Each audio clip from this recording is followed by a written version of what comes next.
Is Songs of Conquest the best Heroes game since Heroes of Might and Magic 3? I think it just might get there. It definitely has the potential to. That being said, by far the first thing we must address is the absolutely stupendous pixel art happening in Songs of Conquest. This is what first drew my attention to it because, first of all, I love pixel art. But then my attention turned into deep interest because of the strong Heroes of Might and Magic vibes the initial trailer gave off. Songs of Conquest takes the medium of pixel art, but it doesn't try to replicate the look of Heroes 2 or demake it, as Heroes Hour does for instance. Instead, it does its own thing and regales our eye sockets with some of the most scrumptiously fluid, detailed and spectacularly animated sprites that I've seen in the past decade. The Iron Oath is a close second, don't get me wrong, there's place under the pixel sun for any and all takes and approaches on the medium. However, Songs of Conquest raises the pixel art animation bar pretty high. The artist went as far to not only create sprites for the 360 movement of the characters on the map, but also created individual death animation sprites for all creatures. And there were really many other ways of getting troop death across without so much time and work, above and beyond. But they did have a secondary reason to put in the extra time and effort because the very last hit of any battle, that final death animation gets dramatically zoomed in on, and you really couldn't have some half-assed technical artifice as the visual climax of a battle. The color palette is vibrant and fairly diverse, seeming to lean into a fairly skillful use of contrast between bright highlights and dark shadows, each of the current 4 factions having their own palettes to fit with their in-game themes.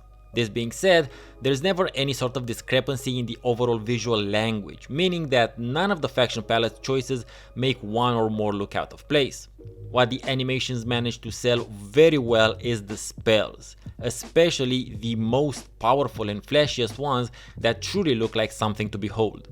So the fundamental source of inspiration for Songs of Conquest's visual aesthetic is firmly planted in Heroes of Might and Magic 2's pixel-rific approach. But what about the rest of the game? You know, the gameplay part. Well, that one as well is very much in the general gameplay neighborhood built by the Heroes of Might and Magic series. There's a large map populated with all manner of readily available resources, items, enemy encounters, as well as resource producing buildings and differently sized settlements waiting for your hero, I mean wielder, because in Songs of Conquest your avatars are called wielders, waiting for your wielder to double click on them and either pick them up, gain some form of temporary or permanent buff, fight, or of course straight up take over. In terms of resources, there's 5 types of resources plus money. 2 of these resources you can produce within your settlements, while the others you'll either have to find and take over production buildings on the map, trade for, or depending on your faction, invest in some abilities that produce them. One really cool addition that Songs of Conquest makes to the general mechanics of spending these resources on buildings and troops is the option of spending them to improve various aspects of your faction, be it your wielders, your troops, or your economy. The extra wrinkle about this option is that accessing it will come at the expense of something else. You can only research these improvements if you build specific buildings within your settlements, and this makes it so that other equal tiered buildings won't be able to be made in the same settlement. The other equal tier buildings being those for the highest tier troops. Of course you can build those in other settlements, but this is where the complexity gets layered. Not all settlements are the same size. Depending on how much you can enlarge them till they reach their limit, they will only allow for a limited number of buildings to be constructed, and those buildings themselves also differ in terms of their size.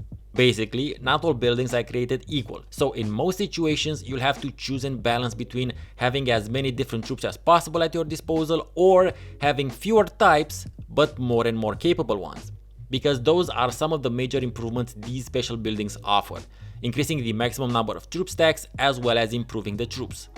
This means that for most of the time you'll want to constantly monitor your settlements and build, destroy and replace various small buildings depending on the needs of your faction at any one time.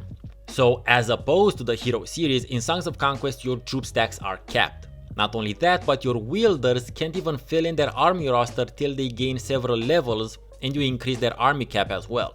The maximum number of different troop stacks any wielder can have with them is 9, but they start with 3, so you'll need at least 6 levels to reach your army cap. But whenever you level a wielder, you will have a choice between 3 upgrades, and again, Depending on the needs of the time, increasing the army cap might not always be the one you go for. So, having an army made up of fewer troop stacks but having those stacks number higher starts making more sense now. Combat is set on a hex grid and is turn-based. Nothing out of the ordinary here. What is a bit different is the magic system. In Songs of Conquest, mana is called essence. There's 5 types of it, much like Magic the Gathering's mana colors, and they are generated by your troop stacks. Yes, each type of troop will generate some type of essence at the end of their turn, and the amount of creatures in the stack does not matter. You can have just one creature and it will generate as much essence as a 20 creature stack will. Spells become available to you as you gain the required essence to cast them, and you can cast them as long as it is the turn of one of your troops, because turns do not alternate between wielders. Instead, each troop stack will have its own initiative number and they will be arranged in concordance with that. Combat encounters tend to be lightning fast, partly due to the cap on the amount of troops any one party can field at any one time, partly due to how properly using some troops against some others will virtually decimate them in a couple of turns. The longest combat encounters I have been in top at around 3 minutes, these being the end of game maxed out army fights. The AI is not dumb, or really approachable. I don't know if it cheats in one way or another, but fighting against an AI with almost equal power and troops will generally result either in your demise or in the equivalent of a Pyrrhic victory. And somehow the AI will be back with a more rebuilt army than yours much faster.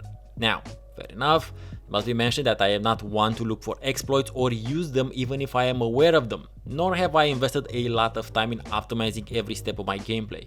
But suffice to say, the AI is not a pushover and steamrolling is unlikely to happen, at least in my experience with the current early access build of the game from June of 2022. I still haven't managed to finish the campaigns because of the AI and, okay, my playstyle probably, let's be honest there. A skirmish game against a normal AI on the smallest map possible took me 124 turns to win. And it wasn't even close to easy for most of the match, as evidenced by this graph of army power. The developers are very keen on growing the game with as much player feedback as they feel can be implemented without totally breaking it. Likewise, Songs of Conquest comes with a map editor, so there are already tons of player-made maps, and multiplayer is also a thing, as opposed to Dune Spice Wars for instance, which I also recently covered. So yeah, I don't give my nonsense seal of approval to games that are still in early access, and keep in mind that the game is indeed still very much in early access. So there are many additions to come, as well as map loading optimization that has to happen as development continues, but goddamn, if there ever was a game that would deserve my nonsense seal of approval, it's Songs of Conquest. However, I'll have to wait for full release to bestow that greatest of honors. Is Songs of Conquest going to replace Heroes? No, not really. Nothing can actually replace Heroes, but is it the title that will pick up the torch from Heroes and take it further? Highly likely. I have an entire playlist of turn-based tactics games for you to check out, as well as a playlist of videos about Heroes of Might and Magic games. Take your pick. Please like the video if you liked it and comment that thought you had while watching it to help me with the YouTube algorithm. I have been Stephen Ansons, I have a Patreon, have a great rest of your day, and you'll see and or hear me in my next video.